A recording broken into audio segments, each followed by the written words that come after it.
വിജയകുമാർ, സേനാപതി വേണുവിന്റെ ആർഗ്യുമെന്റിനെ താങ്കൾ എങ്ങനെയാണ് കാണുന്നത്? തെരഞ്ഞെടുപ്പ് ഘട്ടത്തിലാണ് അരവിന്ദ് കെജ്രിവാൾ അറസ്റ്റിലായിരിക്കുന്നത്. അതാണ് കോൺഗ്രസിനുള്ള പ്രശ്നം. അതെന്താണെന്ന് വെച്ചാൽ കോൺഗ്രസ് നേരത്തെ തന്നെ അരവിന്ദ് കെജ്രിവാൾ മുഖ്യമന്ത്രി സ്ഥാനം ഒഴിയണം, ഇതിൽ കേന്ദ്ര ഏജൻസിയുടെ അന്വേഷണം വേണം എന്നാവശ്യപ്പെട്ടുകൊണ്ട് ആദ്യം രംഗത്ത് വന്ന പാർട്ടിയാണ്. പഴയ പത്രക്കട്ടിങ്ങുകൾ അവരെ തിരിഞ്ഞുകുത്തുകയേ ഉള്ളൂ. കാരണം അന്നെല്ലാം ഉച്ചത്തിൽ BJP-യേക്കാൾ ഉച്ചത്തിൽ മദ്യ കുംഭകോണം ഡൽഹിയിൽ നടന്നു എന്ന് വിളിച്ചു പറഞ്ഞത് കോൺഗ്രസ് ആയിരുന്നു. ശ്രീ മിഥുൻ.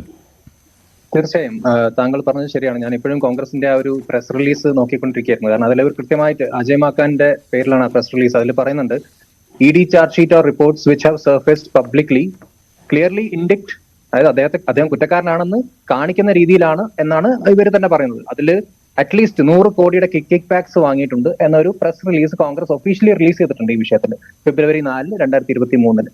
മാത്രമല്ല, ഇവിടെ കോൺഗ്രസിന്റെ പ്രതിനിധി സംസാരിച്ച ഒരുപാട് കാര്യങ്ങളുണ്ട്. അദ്ദേഹം മനസ്സിലാക്കേണ്ട ഒരു കാര്യം, ഈ വിഷയം കൃത്യമായിട്ട് കോടതി അഡ്ജൂഡിക്കേറ്റ് ചെയ്യുന്ന ഒരു വിഷയമാണ്. ഇതിൽ 9 സമൻസ് പോയി കഴിഞ്ഞിട്ടും അപ്പിയർ ആവാത്ത ഒരു വ്യക്തിയാണ്. 2013 അദ്ദേഹം ഇലക്ഷൻ രംഗത്തേക്ക് വരുമ്പോൾ അദ്ദേഹം പറഞ്ഞത് ആം ആദ്മി, അതായത് ഒരു സാധാരണ മനുഷ്യനാണ്, എനിക്ക് പ്രത്യേകിച്ച് പ്രിവിലേജസ് ഒന്നും വേണ്ട എന്ന് പറയുന്ന അരവിന്ദ് കെജ്രിവാൾ ഇന്നൊരു വളരെ എന്താ പറയുക പ്രിവിലേജ്ഡ് ആയിട്ട് ഒരു വ്യക്തിയായി മാറിക്കഴിഞ്ഞു. കാരണം അദ്ദേഹം ഒരു ആം ആദ്മിക്ക് ഇത്ര പ്രിവിലേജ് ഈ രാജ്യത്ത് കിട്ടുന്നുണ്ടോ? 9 സമൻസ് പോയിട്ടും അദ്ദേഹം അപ്പിയർ ആവുന്നില്ല, അദ്ദേഹം അതിനെ എന്താ പറയുക കെയർ ചെയ്യുന്നില്ല. അതുകൊണ്ടാണ് ഈ അറസ്റ്റ് നടക്കുന്നത്. ഇപ്പൊ നേരത്തെ താങ്കൾ തന്നെ ആ കാര്യം സൂചിപ്പിച്ചാണ് കൃത്യമായിട്ട്. അപ്പൊ എനിക്കിവിടെ പറയാനുള്ളത്, ഇവിടെ ഈ എന്താ പറയാ പൊളിറ്റിക്കൽ വിച്ച് ഹണ്ടിങ് നടക്കുന്നു എന്നൊരു ആരോപണമാണ് പലപ്പോഴും ഇങ്ങനത്തെ കേസുകൾ നമ്മൾ കാണുക.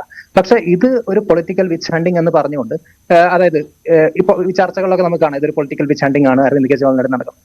പക്ഷേ പൊളിറ്റിക്കൽ വിച്ച് ഹണ്ടിങ് ആരോപിച്ചുകൊണ്ട് 14 പ്രതിപക്ഷ പാർട്ടികൾ സുപ്രീം കോടതിയെ കഴിഞ്ഞ വർഷം സമീപിച്ചിരുന്നു.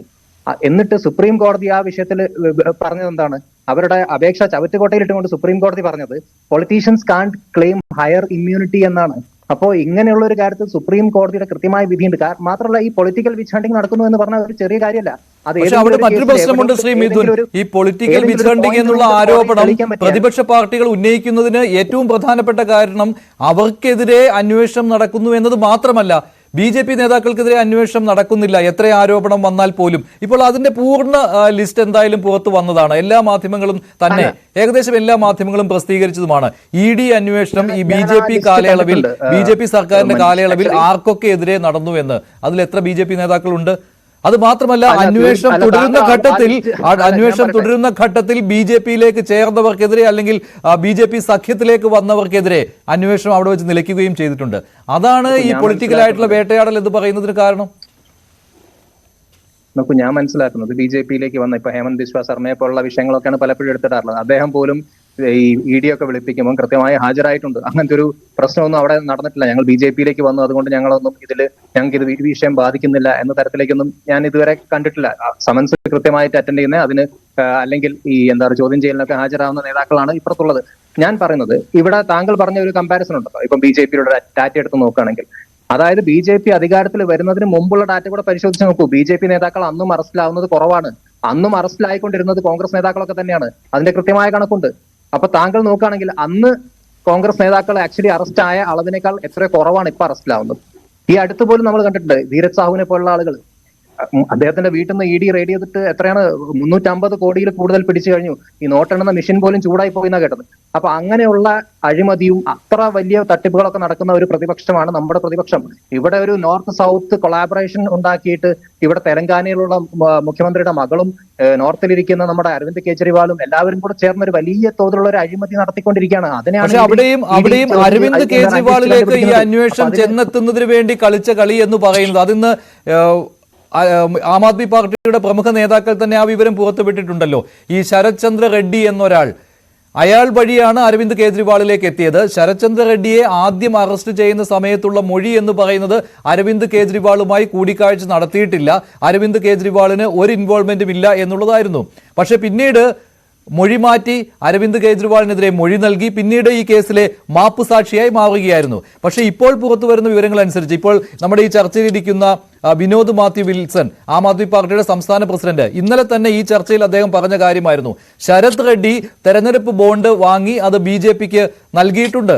അതിൽ 5 കോടി രൂപ ശരത് ചന്ദ്ര റെഡ്ഡിയും 55 കോടി രൂപ ശരത് ചന്ദ്ര റെഡ്ഡിയുടെ കമ്പനിയായ അരവിന്ദ് ഫാർമയും ആണ് നൽകിയത്. അങ്ങനെ മൊത്തം 60 കോടി രൂപ BJP-ക്ക് വന്നിട്ടുണ്ട് ശരത്ചന്ദ്ര റെഡ്ഡി വഴി. അല്ല, അപ്പോൾ എങ്ങനെ മാപ്പുസാക്ഷിയായി നിസ്സാരമാണെങ്കിൽ എങ്ങനെ അരവിന്ദ് കെജ്രിവാളിലേക്ക് എത്തി? ഇതാണ് ആം ആദ്മി പാർട്ടി പുറത്തുവിട്ടിരിക്കുന്ന വിവരം. അല്ല, ആം ആദ്മി പാർട്ടിയുടെ പ്രസ് റിലീസ് അല്ലല്ലോ നമ്മൾ വായിക്കേണ്ടത്. അവർക്ക് ഈ കാര്യം കോടതിയിൽ തെളിയിക്കാൻ സാധിക്കുന്നുണ്ടോ എന്നതാണ്. ഇതിപ്പോ ഞാനും മഞ്ജുഷും ഇവിടെ ഇരുന്നിട്ട് ഇതിന്റെ ടെക്നിക്കാലിറ്റീസ് ഡിസ്കസ് ചെയ്താൽ അരവിന്ദ് കെജ്രിവാളിനെ നമുക്ക് പുറത്തെടുക്കാൻ കൊണ്ടുവരാൻ സാധിക്കില്ല. അപ്പോ ഇവിടെ കോടതിയെ ബോധ്യപ്പെടുത്താൻ ഇവർക്ക് സാധിച്ചു, കോടതിയെ ബോധ്യപ്പെടുത്താൻ സാധിച്ചില്ല. മാത്രമല്ല, ഇത്രയും ക്ലീൻ ആണ് എങ്കിൽ എന്തുകൊണ്ട് ഒരു നേരമെങ്കിലും അപ്പിയർ ആയിട്ട് ഇഡിയുടെ ചോദ്യം ചെയ്യൽ അറ്റൻഡ് ചെയ്തില്ല? അതാണ് എനിക്ക് ചോദിക്കാനുള്ളത്. പിന്നെ ഇവിടെ കോൺഗ്രസ് ഇപ്പൊ വലിയ സപ്പോർട്ടായിട്ട് വന്നിരിക്കുന്നത്. ഇവിടെ നേരത്തെ ഭഗവന്മാന്റെ കാര്യം സൂചിപ്പിച്ചത് കൊണ്ട് പറയാട്ടോ, കോൺഗ്രസിന്റെ ഒരു MLA ഉണ്ടായിരുന്നിട്ട് സുപ്പാൽ ഖേറ എന്ന് പറഞ്ഞൊരു MLA, അദ്ദേഹത്തിനെ പഞ്ചാബില് പൊളിറ്റിക്കൽ വിച്ച് ഹണ്ടിങ്, അതാണ് യഥാർത്ഥ പൊളിറ്റിക്കൽ വിച്ച് ഹണ്ടിങ്. അതായത് പണ്ട് സുപ്രീം കോടതി ക്വാഷ് ചെയ്ത ഒരു കേസിൽ വീണ്ടും പഞ്ചാബ് പോലീസ് അദ്ദേഹത്തെ അറസ്റ്റ് ചെയ്യാണ്. അതൊക്കെയാണ് പൊളിറ്റിക്കൽ വിച്ച് ഹണ്ടിങ് എന്ന് കോൺഗ്രസ് മനസ്സിലാക്കണം. കാരണം ആം ആദ്മി പാർട്ടിയുടെ അധികാര കേന്ദ്രമായിട്ടുള്ള പഞ്ചാബിൽ അവരുടെ തന്നെ സംവിധാനങ്ങൾ ഉപയോഗിച്ചുകൊണ്ട് പണ്ട് സുപ്രീം കോടതി ക്വാഷ് ചെയ്ത ഒരു കേസിലെ ഒരു കോൺഗ്രസ് MLA അറസ്റ്റ് ചെയ്യുകയാണ്. അപ്പൊ അതിനെയൊക്കെയാണ് നമുക്ക് പൊളിറ്റിക്കൽ വിച്ച് ഹണ്ടിങ് എന്ന് കൃത്യമായി പറയാൻ പറ്റുക. പക്ഷെ ഇവിടെ നടക്കുന്നത് പൊളിറ്റിക്കൽ വിച്ച് ഹണ്ടിങ് അല്ല. ഇവിടെ നോക്കൂ, ഫെബ്രുവരി 6-ന് അതായത് ഈ ഇദ്ദേഹം നോൺ കംപ്ലയൻസിന്റെ ഒരു കാരണം കാണിച്ചുകൊണ്ട് ED ഡിസ്ട്രിക്ട് കോടതിയെ സമീപിക്കുകയാണ്. ഡിസ്ട്രിക്ട് കോടതി 17-ാം തീയതി ഹാജരാവണം എന്നൊരു ഉത്തരവിറക്കുകയാണ്. 17-ാം തീയതി അപ്പിയർ ആയിട്ട് അരവിന്ദ് കെജ്രിവാൾ മാർച്ച് 16 വരെ എക്സ്റ്റൻഷൻ ചോദിക്കുകയാണ്.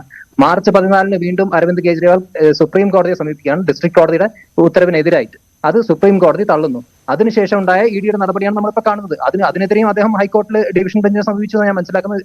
പിന്നെ അത് പിൻവലിക്കോ എനിക്കറിയില്ല, അത് തീരുമാനമൊന്നും ആയിട്ടില്ല. അപ്പൊ അങ്ങനെയുള്ള സാഹചര്യത്തിലാണ് അറസ്റ്റ് നടക്കുന്നത്. അപ്പൊ ഇതിന്റെ ഒരു ടൈം ലൈൻ പരിശോധിക്കുകയാണെങ്കിൽ ഇത് പൂർണ്ണമായിട്ടും കോടതി അഡ്ജുഡിക്കേറ്റ് ചെയ്യുന്ന ഒരു വിഷയമാണ്. ഇവിടെ മോദി നേരെ വിളിച്ച് പറഞ്ഞ EDയുടെ ഹെഡിനോട് പോയിട്ട് അരവിന്ദ് കെജ്രിവാളിനെ അറസ്റ്റ് ചെയ്യാൻ പറയല്ലോ. ഇതിനൊരു പ്രൊസീജിയർ ഉണ്ട്. ഒരു ചീഫ് മിനിസ്റ്റർ അറസ്റ്റ് ചെയ്യുമ്പോൾ അതിന് കൃത്യമായ കാരണങ്ങൾ അവർക്ക് ബോധ്യപ്പെടുത്തേണ്ടതായിട്ടുണ്ട്. അത് കോടതികൾക്കും ബോധ്യപ്പെട്ട് കഴിഞ്ഞിട്ടുണ്ട്. കോടതി നിരീക്ഷിക്കുന്ന ഒരു കേസാണ്. ശരി, മിഥുൻ, ഇപ്പോൾ വിനോദ് മാത്യു വിൽസണിലേക്ക് പോവുകയാണ്. ശ്രീ